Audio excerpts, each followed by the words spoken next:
और इस बीच बड़ी खबर आपको बता दें, महाराष्ट्र के नवी मुंबई अंतर्राष्ट्रीय एयरपोर्ट पर वायुसेना के प्लेन की लैंडिंग का परीक्षण किया गया है। इस मौके पर CM Eknath Shinde, deputy CM Fadnavis और दूसरे मंत्री भी मौजूद रहे। टीवी9 से बात करते हुए महाराष्ट्र के सीएम एकनाथ शिंदे ने दावा किया कि हरियाणा की जीत महाराष्ट्र में दोहराएंगे। एकनाथ शिंदे ने कहा कि पहले की सरकारों पर घोटाले होते थे और अब 2014 के बाद एक भी घोटाले का दाग नहीं है। पीएम मोदी सिर्फ विकास की बात कर रहे हैं। आपको बता दें, कुछ ही दिनों में महाराष्ट्र में चुनाव का ऐलान हो सकता है, इसलिए शिंदे सरकार ताबड़तोड़ फैसले ले रही है। एक इन्फॉर्मेशन ग्राफिकली अब आपके सामने रख रहे हैं कि किस तरीके से चुनाव को लेकर महाराष्ट्र सरकार तैयारियों में जुट चुकी है, क्योंकि 30 दिनों में 165 फैसले लिए जाने को लेकर खबर बड़ी है। 23 सितंबर को 22 फैसले हुए, 30 सितंबर को 56 फैसलों को लेकर खबर आई, 4 अक्टूबर को 47 फैसलों को लेकर खबर सामने आई है। इसके बाद 10 अक्टूबर को 40 और फैसले लिए गए हैं। अब चुनाव को देखते हुए जिस तरीके से ये फैसले लिए जा रहे हैं, फिलहाल टीवी9 से खास बातचीत में उनकी तरफ से क्या कहा गया, सुनिए। डेड बॉडी बैग मध्ये पैसे खाल्ले, अरे कफनचोर लोगों को हमारे को भ्रष्टाचारी बोलने का अधिकार है? पैसे कहाँ से खाते? केंद्र सरकार में जब कांग्रेस सरकार थी रोज घोटाले आ रहे थे।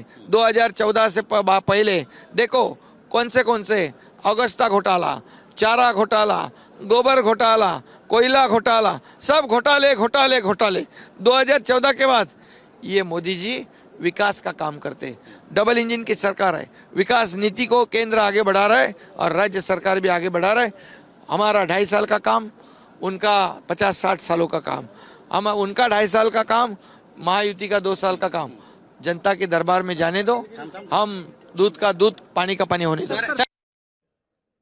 तो हरियाणा से भी बड़ी जीत दर्ज कराएंगे, ये दावा किया जा रहा है। लेकिन जिस आधार पर इस वक्त कैबिनेट में फैसले हो रहे हैं, उस पर चर्चा के लिए मेरे सहयोगी राजीव इस वक्त मुंबई से हमें सीधे ज्वाइन कर रहे हैं। और राजीव, इसी बारे में करूंगी आपसे सवाल, क्योंकि लगातार हुए फैसलों के बीच ये बड़ी खबर भी सामने आ चुकी है कि किस तरीके से महाराष्ट्र सरकार चुनाव को देखते हुए बड़े फैसले ले रही है। लेकिन अब ये इंफॉर्मेशन आपके सामने, क्योंकि चुनाव में महाअघाड़ी को पटखनी देने के लिए महाराष्ट्र की एनडीए सरकार हर वर्ग को अपने साथ लाने की कोशिश में जुटी है। और हाल ही में महाराष्ट्र कैबिनेट ने जो फैसले लिए हैं उसी को समझाते हुए आपको हम ये बता रहे हैं कि कैसे शिंदे हिंदुत्व के साथ साथ दलित, ओबीसी, पिछड़ा कार्ड चल रहे हैं। सबसे पहले ओबीसी वोट बैंक को देखते हुए non creamy layer cap 15 lakh करने की जो सिफारिश को लेकर खबर सामने आई है, ये बड़ी है। हालांकि इसमें अब इंफॉर्मेशन पिछड़ा वोट बैंक के आधार पर भी आपके सामने, क्योंकि ओबीसी में 15 जातियों को शामिल करने के लिए केंद्र को बकायदा चिट्ठी भी लिखी गई है। खबर एससी वोट बैंक के लिहाज से यह जरूरी है कि एससी वोट बैंक भी साथ रहे,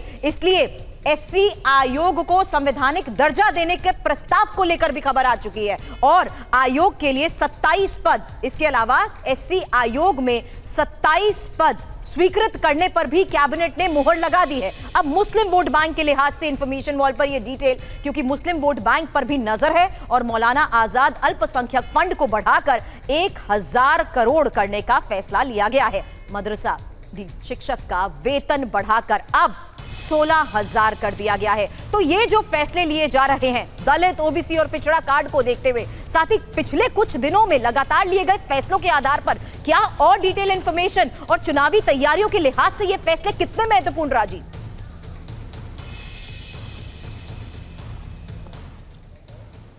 देखिए, जाहिर बात है कि महाराष्ट्र में सरकार दोबारा बनाने के लिए राज्य सरकार को कई ऐसे अहम फैसले लेने की जरूरत पड़ रही है। लेकिन एक बात भी ये भी सच है कि लंबे समय से ये सारे फैसले पेंडिंग थे, सरकार की फाइलों में धूल खा रहे थे। विपक्ष का सवाल है कि जहां तक पिछड़ी जातियों को ओबीसी में शामिल करने की बात है, तो अगर 15 जातियों को ओबीसी में शामिल किया जा रहा है तो उनका कहना ये है कि मराठा आरक्षण को लेकर भी लगातार आंदोलन हो रहे हैं पिछले 2-2.5 सालों से, तो उनको क्यों नहीं ओबीसी में शामिल किया जा रहा है? वो भी तो ओबीसी में ही शामिल होना चाहते हैं। वो इन फैसलों के खिलाफ नहीं है, लेकिन उनका कहना है कि अगर यही काम विपक्षी पार्टियां करती, अगर सत्ता में होती, तो उनके ऊपर तुष्टीकरण का आरोप लगता।